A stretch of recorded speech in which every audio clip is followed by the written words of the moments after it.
Hi, Irish music nerds, how are you? I'm back. So, if you're new here, welcome. My name's Lizzie. I'm a French flute player and I play mostly Irish traditional music on silver flute.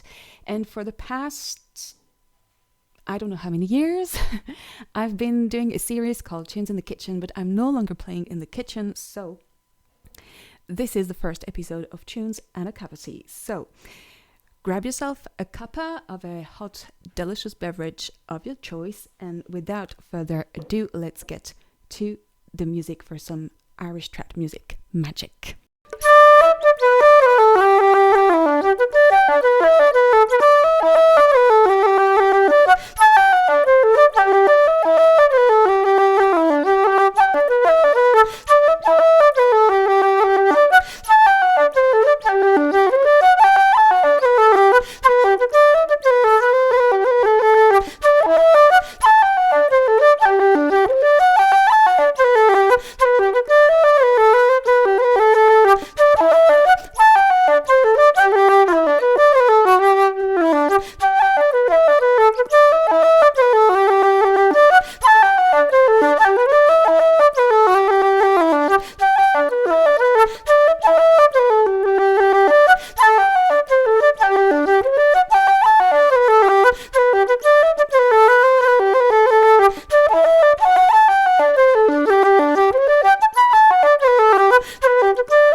So I really hope you enjoyed today's session. Thank you so much for being here, and I will see you very soon for another episode of Tunes and a Cup of Tea. Bye for now.